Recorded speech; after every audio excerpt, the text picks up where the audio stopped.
surprise issue of the day. Didn't even know this could be an issue.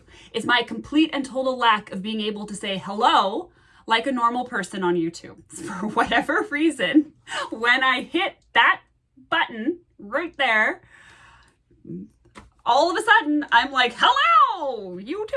And like, I don't know why. Like, why is that what comes out of my mouth? Like 57 times. There's probably gonna be like a camera roll full of little boxes of me being like, you know, in different ways. So, you know, we're skipping that. No, you have not arrived in the middle of this video. This is how it's beginning, mid-thought, because apparently I can't say hello like a normal person when I press that button. So we're just gonna skip that part. And I'm gonna say, welcome to the Wool Room. I am Melly of Melly Knit, and together with my husband, Aaron, we get a ton of wool. We buy wool from farms, directly from farms all over the world, and then we wash it and we card it and then we sell it to hand spinners. That's what we do. That's Melly Knits in a nutshell. And we love it. We have a great time with it. And then more recently, I have jumped on here for the YouTubes, for the Wool Room Diaries. We have one whole episode that came before this. Yeah, I'm a YouTuber now. So it was called Origins because it was the very first, it was the Origin YouTube video. And because we talked about Origins, the fiber club, which is like the first of the Sommelier family of fiber clubs. And then we talked about the origins of Melly Knits, which is like a pretty major question I get asked about in DMs, is sort of like, how did you guys get into this? Like, how did you get to do what you do? And I'm like, I know, right? Like, it all just kind of happened. So we went into that there, and then I think there was like a little show and tell. Anyway, so we're gonna go with a theme again for this video. As I explained in that last one, I don't have like an exact set idea of how like this is gonna go, and like I don't have like a map or like much of a plan, but we're gonna go as we grow, or grow as we go, however you like to say that, and see what happens. So this one we're going with the theme again. And the theme for this one is guts. That's what I'm going to call this episode. I'm going to call it guts, because guts is a product that we have. So I'm going to talk about the product, sort of like its intent, its coming about, etc. And then I'm going to talk about guts a little bit more broadly. We'll suck back and we'll talk about washed wool in general. I get, again, a lot of this comes from questions in DMs, okay? So I get a lot of questions in DMs of like, Melly, this just came out of the bucket and it looks like this. Is that okay? And I'm like, oh, that's totally okay, because blah, blah, blah, blah, blah. Like, so we'll talk about some of that, like how to pick, what I'm picking. I've got a bunch of different examples of fleece with sort of different things going on. So that way we can look at a few examples, right? For picking wool and preparing it for its next step, okay? Whether we're spinning from the cloud or we're carding or whatever we're doing. And that's probably going to take up most of my time. And I'm probably going to have a rambly moment here or there. So I think those are the two things. Those are the two things we're going to talk about today. I wouldn't mind getting into raw wool storage. I feel like that still kind of counts as guts, or maybe like where you find a fleece. I get asked that one a lot in DMs too. Those could also be separate videos. Let's see how it goes. It's interesting, sort of the repeat questions, the big things people want to know. And I feel like that's going to be the big bolster for the YouTube videos, is like, I get asked a lot about like carders, like which carder do I get? Do I go motorized or not? Or I get asked a lot about like, well, obviously scouring and like stuff like that. I handle these subjects better one-on-one, like when I'm in the DMs and I can just talk to a person case by case, because wool can be super case by case. Like you could wash a Corriedale from so-and-so and it's completely different than the Corriedale from such and such. Or like maybe you're on other ends of the spectrum, like you're washing a nice Landic and this person's washing a superfine Merino. So I feel like in the DMs, there's a real good space for me to kind of like pitch in and help. But yeah, it's interesting. It's different bringing it here. Disclaimer. Oh man, yeah, we need this. We need this disclaimer. Okay, so the disclaimer is, anything I share in this video, actually, anything I share ever, okay, anything I talk about here or on Instagram or whatever, all right, is what I do, just how I do it or how I approach it. It's definitely not a how-to.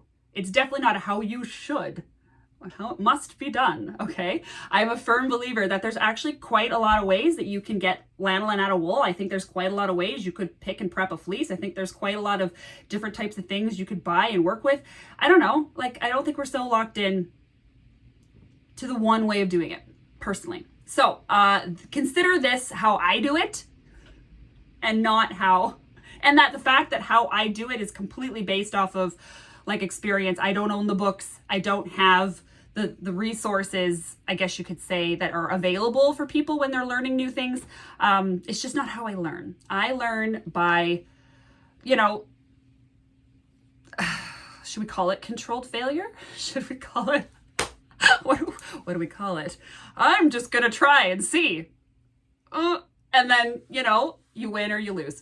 There's been the entire like knowledge journey of Melly Knits. So seriously, I'm confessing, okay? Take everything I say as what Melly does, but not necessarily like the method or like, this is how you must do it or should do it. No. Because I'm a huge believer in figuring it out. So there's my disclaimer for now and forevermore. Now, before we get into guts, I'm going to show you, I'm going to show you the sommelier. Okay. So we had our first fiber club. Again, talked about that in the origins, how those work, what they are. We're getting ready for the next one. Comes out in just a couple of days. At the end of this week, I think we're going to have Firefly that's coming out, which would be another completely whatever, random Melly's choice. You know, there's no theme we follow for these clubs. 1 month you could get like a snowy white pure bat. 1 month you could get like the most stuff in a bat I've ever put in a bat. I don't know, right? I'm figuring it out as I go and having a good time. So this month we had our first one, which was Origins. We had a bat that went out to people and we had a bag of guts that went out to people. So this, it hasn't been bathed yet. Okay, it still needs to go into the bath. So there's strings everywhere and it hasn't done the thing, the bloom or the whatever. All right. So here is the yarn that I spun from Sommelier Origins, April's month. Okay. This was a blend of these two little sheepies from the same farm. Here they are here. So there's these two sheep. These are American Bond X BFL. Chummy and Tinkerbell. Chummy and Tinkerbell.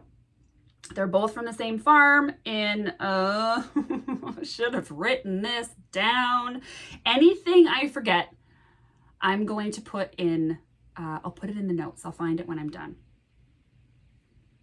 Colorado. I can't remember the farm.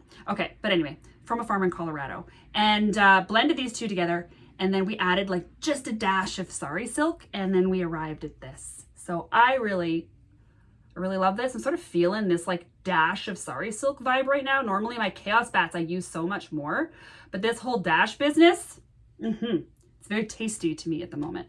Then we had a guts club that went out.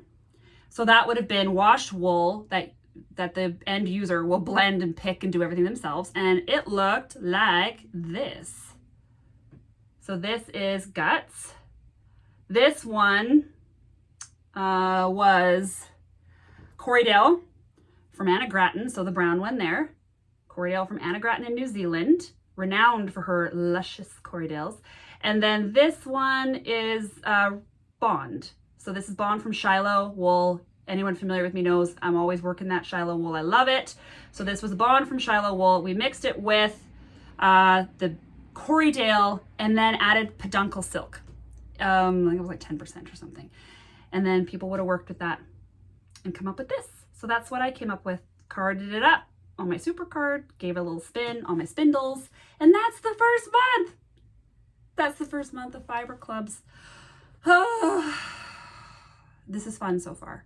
We did a soft start for these fiber clubs, just like gently easing our way into it. And then now we're pretty much done. I've got right there, I've got this month sitting right there and I love it. Took me a little bit to arrive at it. I had to sample more for this one because I had an idea I wanted to do with the fleece that I was working with. Anyway, so I am super pleased with how this has gone so far. We are adding 2 additional clubs in the months to come. So in June, another club will open, and in July, another club will open. The details are all on my website if anyone's curious, but you know, I'm liking it. I'm liking the rhythmic flow to doing the clubs. It's kind of nice. So that's what's going on. Okay, so now on to guts. Let's talk about guts. Hold on. Gonna have a little sippy. Okay, guts. So here's the product. This is what a bag of guts looks like from me. So it's a compostable bag. I am big on reusable, and like I hate wasteful packaging. I hate when I receive something and it's beautiful. I appreciate the beauty of the thing, but like, you know, and now I got all this stuff. And because of who I am, I'm the person that keeps like the sour cream container, you know, for Tupperware. I'm like, when someone gives me a gift, I fold up the tissue and I save it to like use in another gift. Like I do all that kind of stuff on little ways and big ways. I like to reuse. I'm kind of a thrift shopper, you know, that kind of thing. I like secondhand. I like Facebook Marketplace. So when I get a bunch of packaging, I often feel kind of burdened because like if I can't figure out what to do with it, then I have to throw it away. And that's like, the guilt is here on me. Like, it's there. And I live in a place with like an incredible program for recycling, garbage, and organics. I get all three different things picked up weekly. So like I have ways of like shooing it back into, who knows? But anyway, still it bothers me. So I do like my compostable packaging. Okay. And this one, these arrive unsealed. So it means use it when it gets there to your end. Let's give it some use. So it's a compostable bag, unsealed, and then inside are the guts. And we measure these out at 115 grams. So that gives you some play because you're gonna have VM, you're gonna have the odd second cut, you're gonna have whatever is in that fleece, right? So we have ordered them so that you'll have a bit of wiggle room to arrive at a 100-gram bat. So in the case of this one, this is a fin fleece. And look at it in its glory, guys. Hold on. This is how sometimes these guts are going to arrive, okay? This is washed. This is not picked. This is not a picked wool product, a finished product. I am working with this fleece. I'm picking it and carding it, and it's going to end up in the shop as a beautiful bat, okay? And so this is how I work on it. This is the state that it's in when I start. This is the state that it's in. Whoa, when you guys start, okay? This was not shocking to some people, but I think there's some who hadn't experienced wool like this before. And they weren't totally sure what to do with it. And this one's coming with some hand-dyed, naturally dyed, wow, I'm showing too much stuff today, aren't I? Some naturally dyed alpaca. This is from New Brunswick, and the shepherdess naturally dyed it with turmeric. I thought that was pretty cool. She's like, just so you know, it'll turn your fingers a little yellow, but don't worry about it. I'm like, okay. So anyway, this would be an example of guts. We are not innovative in any way, shape, or form for coming up with a wash wool product. There's so many amazing wash wool products out there from other makers, from people who work with fleece and fiber. So many good ones. The spectrum of price really ranges for people, I guess, depending on like, you know, the fleece they're using or their scour methods or whatever it may be, right? So like but if you're looking, you can find washed wool. There's a ton of makers that have it and they look beautiful, and it's a great way to try fleece. Maybe if you don't want to do the scour part, or you don't want to commit to a whole one, or you just want to work in smaller increments. I really love this. So in the case of Melly Knits is washed wool product. Ours is like akin to say like a meal kit. That's how I look at it. So you know those meal kits you get where everything comes portioned out and maybe somewhat prepared and then you cook it? That's what this is. So these portions follow the same portions we would have for our other bats that we do. We have categories like chaos and glow and pure and mingles, like that kind of thing. So this is like, this one here is a halo in a bag, or like a glow in a bag, or a chaos bat in a bag. So you're working with the same proportions that I would work with. You're also working with fleece I'm working with. So if I would use this fleece to make my bats, you guys could use this fleece to make your bats, essentially, is how it's going. Okay, so now that we've gotten into what the Guts product is, we're going to talk about, and why. I guess why, because I always have to have my whys, right? My why for Guts was we can wash a lot more wool than we can pick or card. So we can actually scoot through quite a bit of washing. I'd say on an average month, we're probably around like 75 pounds of wool that we wash. But I'll maybe have 20 pounds of wool that goes out into the shop. 20 to 25 is sort of like what we're kind of working out.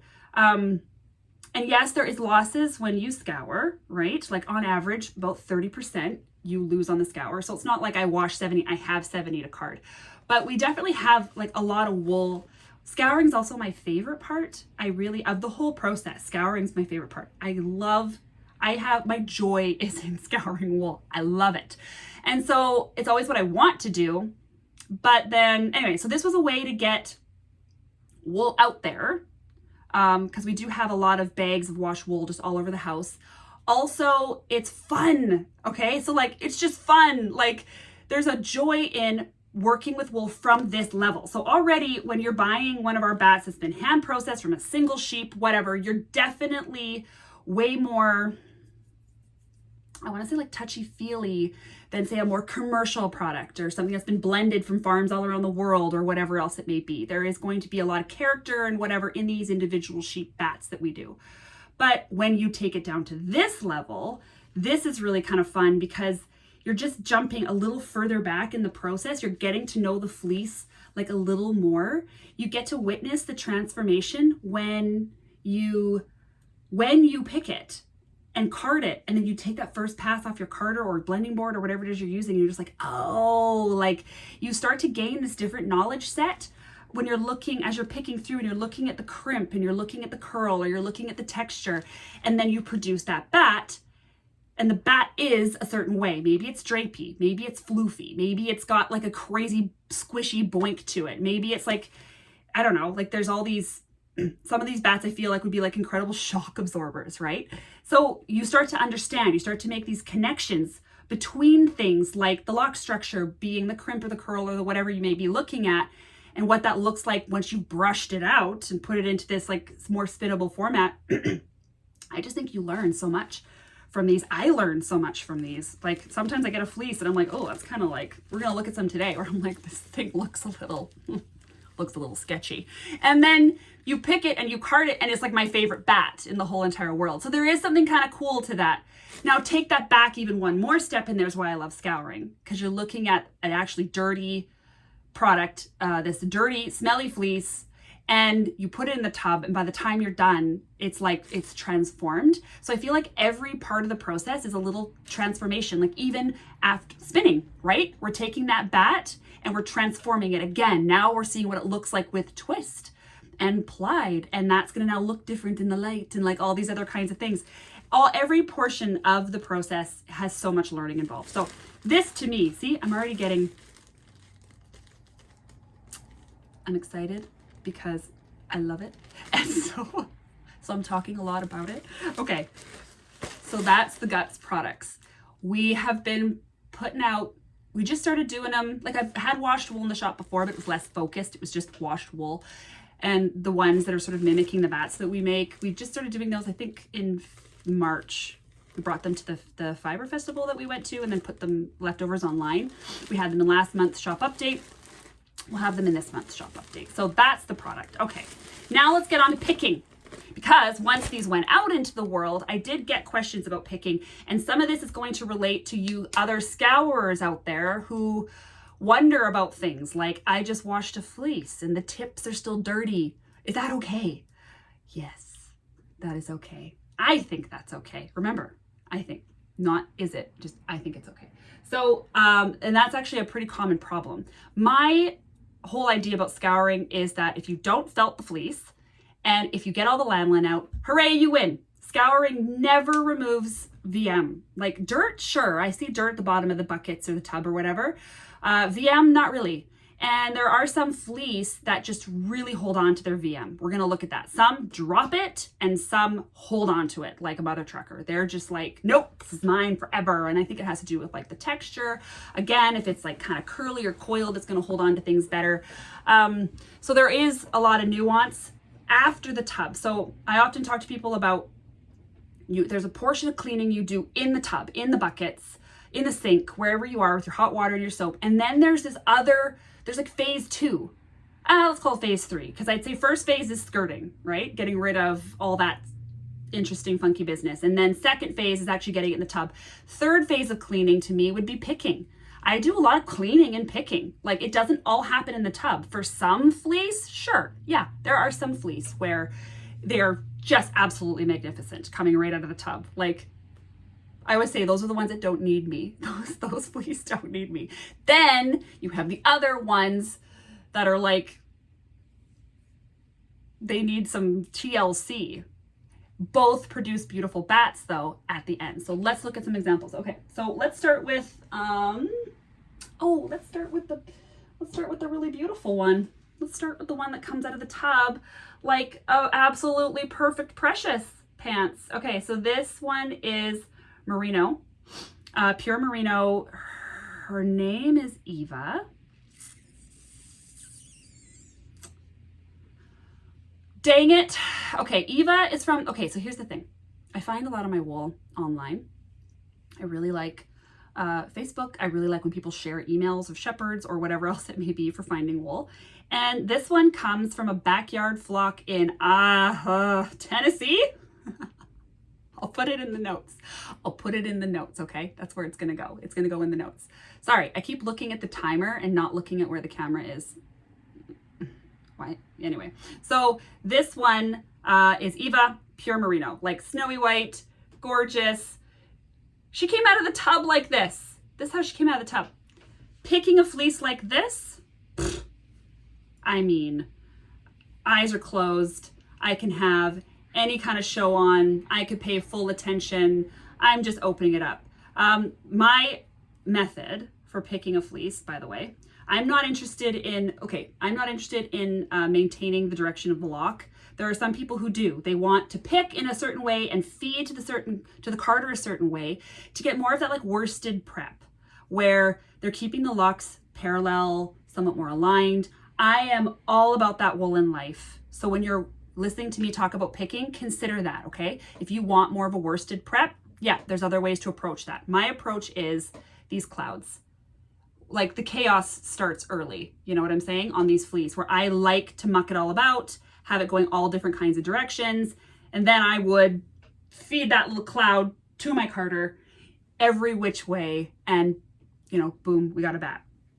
So a fleece like this, brainless. I mean, there's going to be some little things to maybe to pick out. Also, we batch wash, so like things can kind of scoop in on themselves, and sometimes you got to straighten it out, be like, oh no, that is a lock, that's not just a lumpy second cut. But essentially what I'm doing is, here's a lock, okay, there's the top, there's the cut end, the sheared end. I am pulling this way. I'm pulling just back like this. I'm pulling side to side. I open it up to about that level, and then that's something that I would card. That to me is a cardable cloudy prep. So when I have these big pick weeks or whatever, I'm just literally sitting for hours on end, and I'm just picking, opening it up. It's going every which way. You get kind of zoomy depending on the fleece. A fleece like this, I'll have this whole fleece picked open in no time. I got like 5 pounds of this beautiful merino. This is going in the shop this month, by the way. I have a plan for it. This one, I'm just gonna pick it open, dump it in a pile, and then later on we'll measure it into our baskets and get it ready for the carder.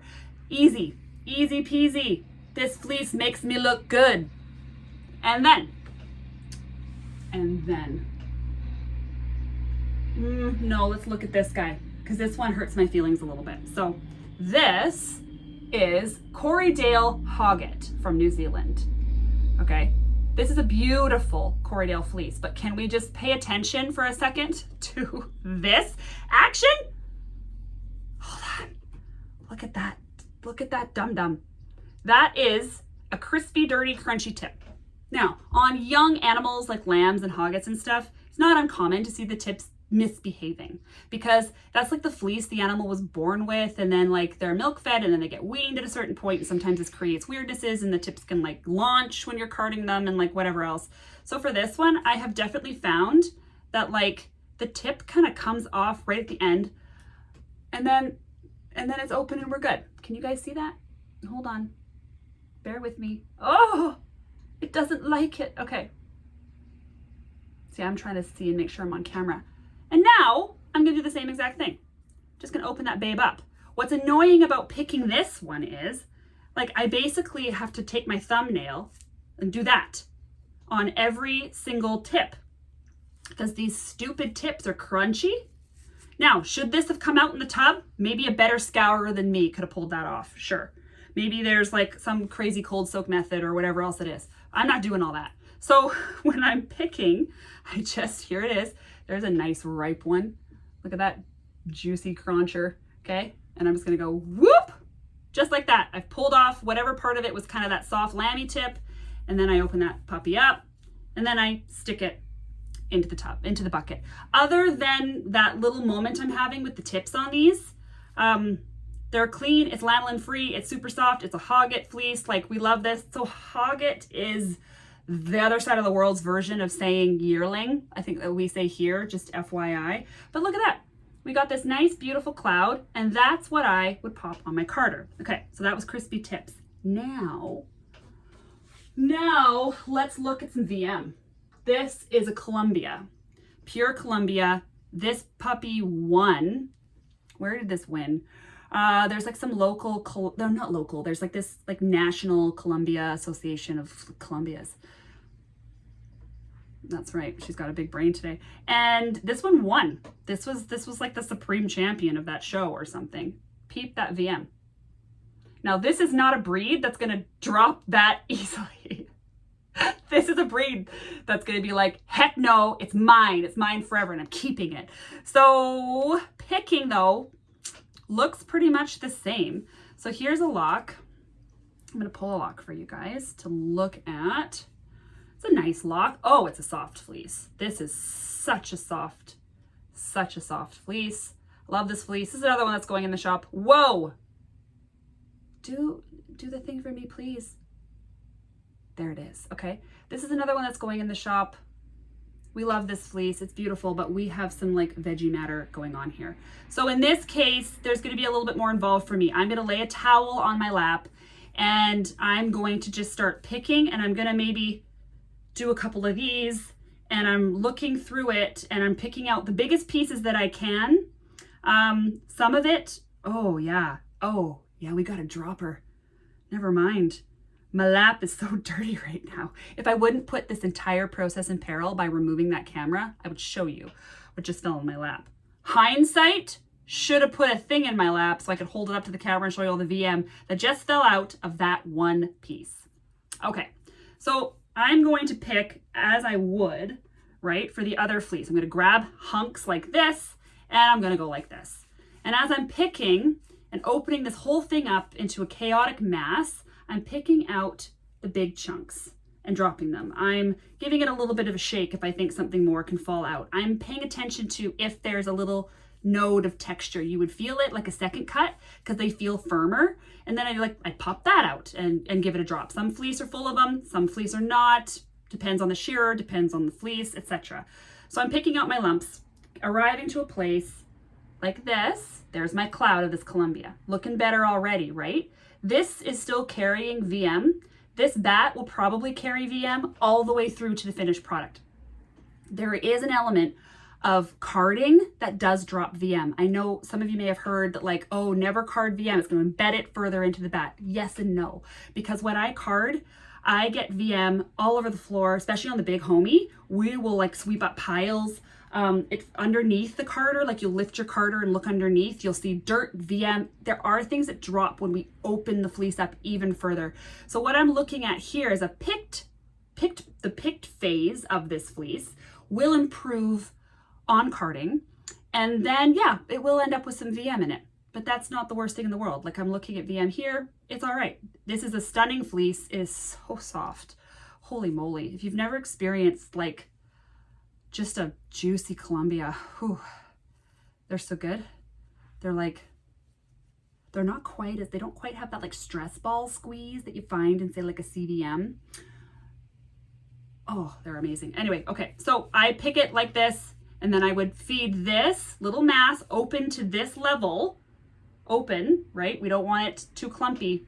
Feed that to my carder. And that's how I would go with something like this. So there are bigger chunks in here, but I'm just gonna, I would approach a fleece like this that's got the VM by grabbing amounts like that.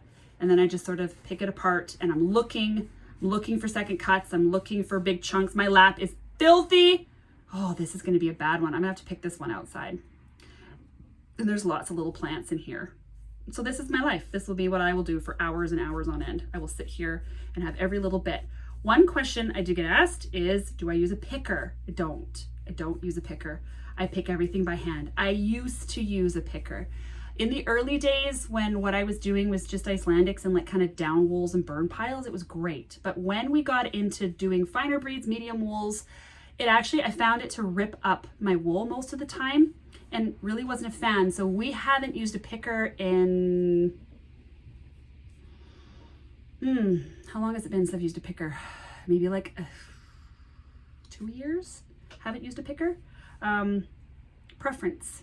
Some people have great joy with their pickers. This is not an anti-picker conversation. Again, what Melly does. She picks by hand. Also, more of a preference for me because I have a lot more control. Like as I'm doing this and pulling it apart, I've got a lot more control on what's making it into the final bat. Maybe I'm going to come across some little neck wool, or maybe I'm going to come across like what's this? Do I like this action?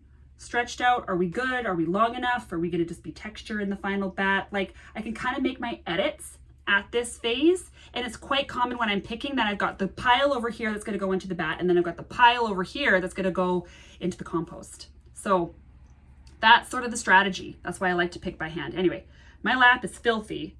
This is like a confetti party of things coming out of this wool, and I'm totally dirty.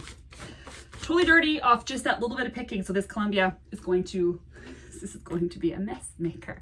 Okay, this is an interesting one. This was intended to be guts this month. This is a local, what the heck are you? This was going to be my guts product this month, my guts sommelier. And now I can't even remember what the heck the breed is. CVM X BFL. That's what this one is. This is from a local shepherd. She's right here in Langley, which is, for anyone who doesn't know where the heck I am in the world, she's like 30 minutes from my house. Nice and close. Here's the deal. I don't know that I have ever, and we got there. There was great success, but I don't know if I've ever fought a fleece so hard in the tub. I went to war with this sucker. To war! Unashamedly beat the crap out of this thing in the tub. Finally, I broke every rule you're supposed to follow when you're washing wool. Like, be gentle, don't touch it too much, guys. Like, don't do. I was finally like, no! And just like beating this thing with my fists. There was so much dirt. The first rinse bucket down the drain was black, like jet black, milky water. And then the second scour, same, but there was lots of suds in the water. So I'm like, okay, well, if I've got all these suds, then we used enough soap. So this is a dirt issue. Lanolin's out. So then I did my first rinse. My first rinse looked like most of my first scours. Okay, it was like, what the heck? What the heck? We do live in kind of a rainforest, and it can be very muddy, and it's not uncommon for me to find the local fleece can be muddy. But it's mud. It washes out. It goes away. Anyway, this one though, this sheep must have quite the personality, because I don't know if I've ever seen mud like that coming out of a fleece. So finally, I left the buckets. I could not get this thing clean in the buckets. I ended up filling up the tub about this much and laying the bags out, because I have these big bags, flat as I could, and then literally going like this on top of the bags in the water. Exactly what you would do if you were like trying to felt a fleece, like what you don't do with wool in hot water. I was like, screw it. At this point, I'm not going to be able to use this fleece if it's this dirty. Like, so I got to try and get the dirt out. We're going to see. It survived. It survived all my abuse. It's beautiful. It's so beautiful. Like, it's pulling apart. We're not like felted, whatever. Maybe like a little, you can hear it. Like, hear that? I don't know if you guys can hear that. Sometimes it does this if you rough it up a little bit. Still pulls apart, still picks just fine.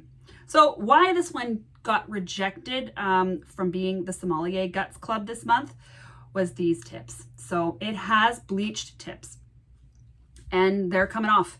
And I just, like, look, I don't know how to show you this where it stays in zoom, because if I get close and do this, I feel like it's gonna unfocus. Like I need a third hand right now to come pull that tip off. But if I go like this, see how that just did that? Okay, so I'm not gonna sell that to people to process themselves. It's a reality. It happens in wool all the time, but I get a little bit more, paranoid is not the right word. What's a less psycho sounding word? I get a little more thoughtful.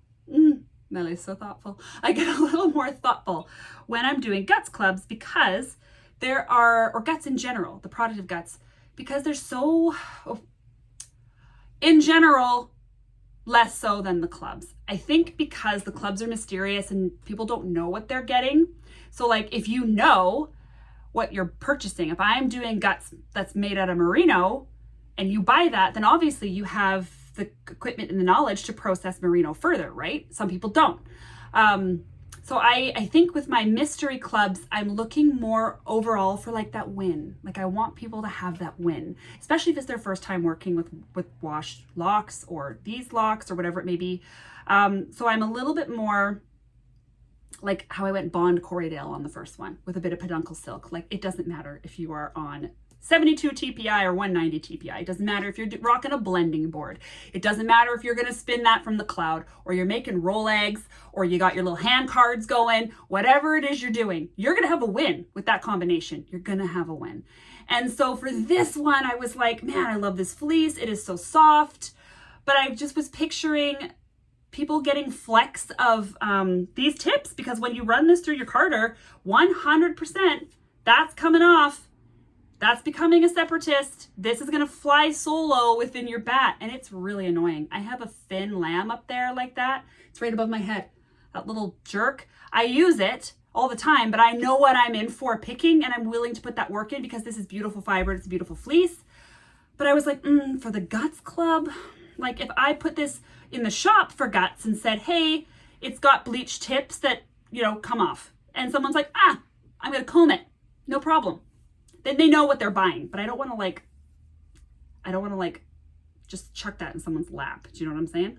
So this is a gorgeous fleece. The quality of the wool is stunning, but for me in the picking, I'm going to need to spend some extra time and attention with these tips. That's just what we're going to have to do, which is my job. It's the job I literally gave myself. So I'm going to do it, but I'm not going to put it into the mystery guts clubs, right? Just so people have that win. So anyway, straightforward for this one. We got the dirt out in the washing. I fully expect to get a lap full. I don't know if you guys can see it. There's a little, second cut. See it? That little poopsicle on the bottom there?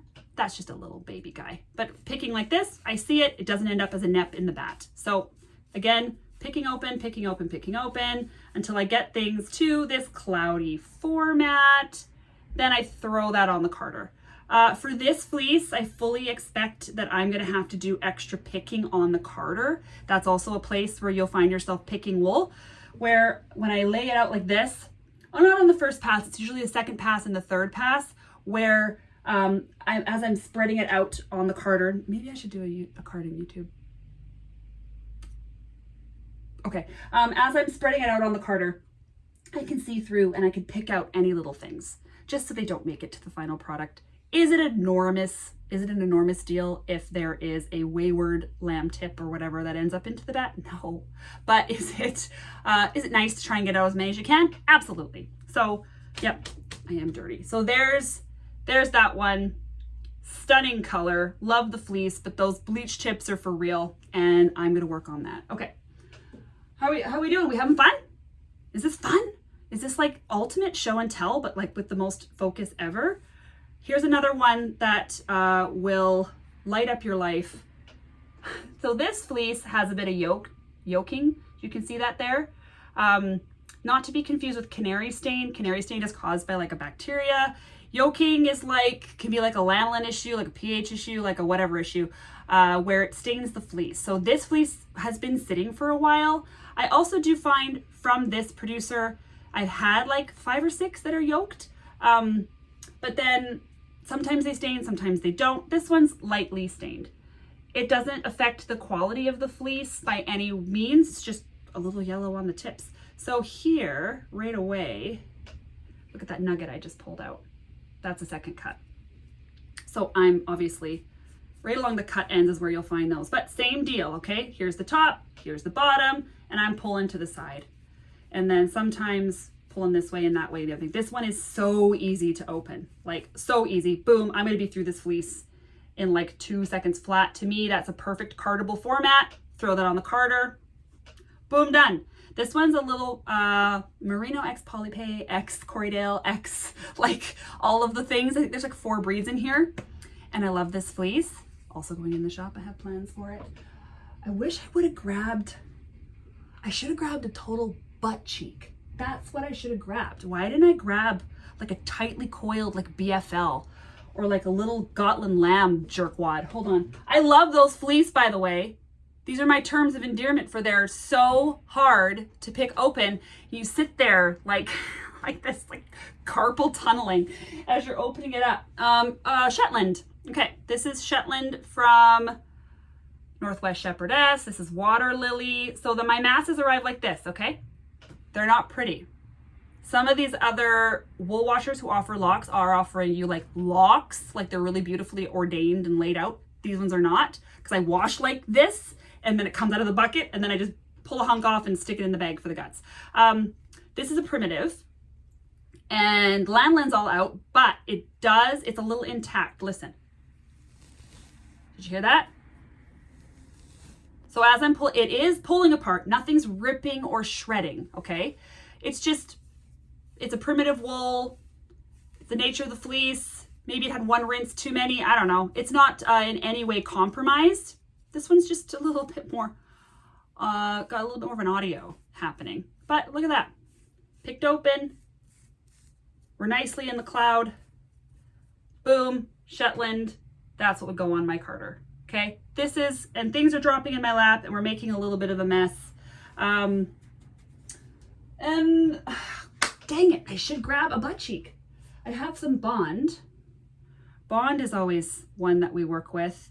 This one I think I grabbed because, again, it had dirty tips. The tips aren't weak, but see that little bit of dirt left in the tip? But you know what? I'm not even gonna pick that one with my nail. I'm just gonna open it and look. No problems. Dirt in the tip is just dirt. So the second you open up the tip, so here's another one with dirt in that tip, that little bit of dirt. And I'm not even picking it with my nail this time. I'm just, as I'm opening the fleece, the dirt's falling out into my lap. And now we've got this nice, clean little poof of wool that is ready for the carder. There you go. That came out of the tub with this was like a ram. He was quite the wash. He was a good wash, but he was quite the wash. But I don't have to do this because his tips aren't weak. They're just dirty. So that's what we did.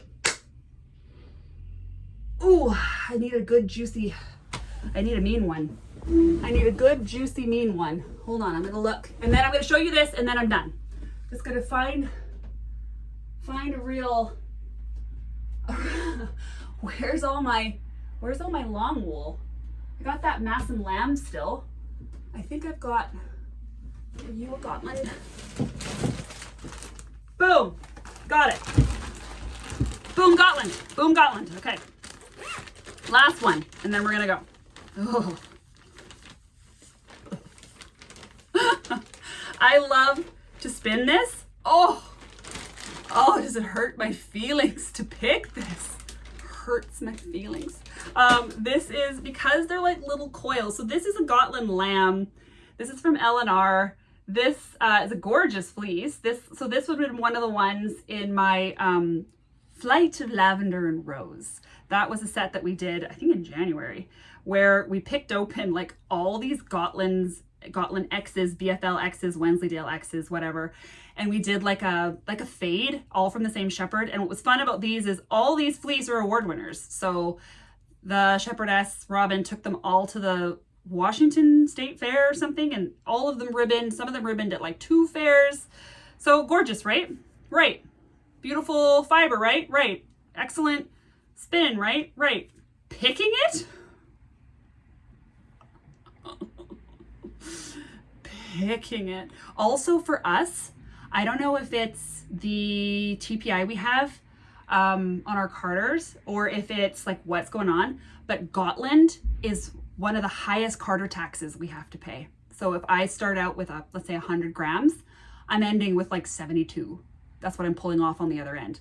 Carder tax is strong on these long wool breeds for us. So that's also kind of a deterrent. Okay, so this one's probably not going to be the worst example that I have to pick.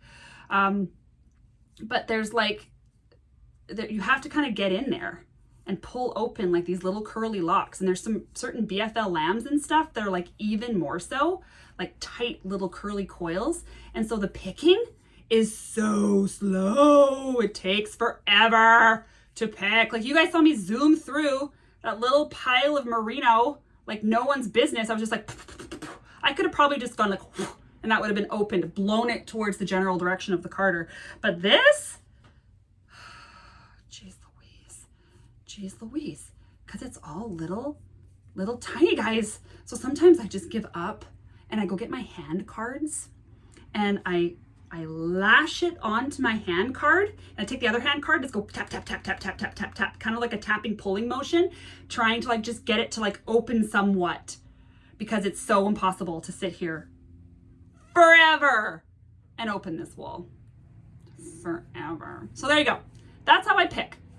That's what I'm looking at. If you're scouring and something comes out of your bucket that's less than ideal, so long as the lanolin's out, don't worry about it. Take care of it when it's dry. You're fine. It's probably better to take care of it when it's dry than to try and wash it again, because that's where you're more likely to compromise your fleece. Anyway, there's all things guts. I feel like I've been here long enough. So I will save talking about where I buy fleece, what I look for, how I store it. Maybe that'll be the next one, because that's another popular DMs question. Also carders. I think we'll get into carders. So at some point. So Wool Room Diaries, episode 2. There you have it. We did guts. I just now live made the plan for episode 3 and 4. So those are definitely going to happen. And otherwise, I think I said all the things that I wanted to say. So thank you for being here. If you've made it all the way to the end of this video where I'm picking and talking about wool. And may you have many excellent experiences with wool in your hobby craft time, your relaxing time, whatever it may be. Much appreciated for anyone who's tuned in. I'm going now. Hello. See, there's another one of the awkward hellos. Still can't do it. Still can't do it. Okay. Big kisses. Goodbye, everybody.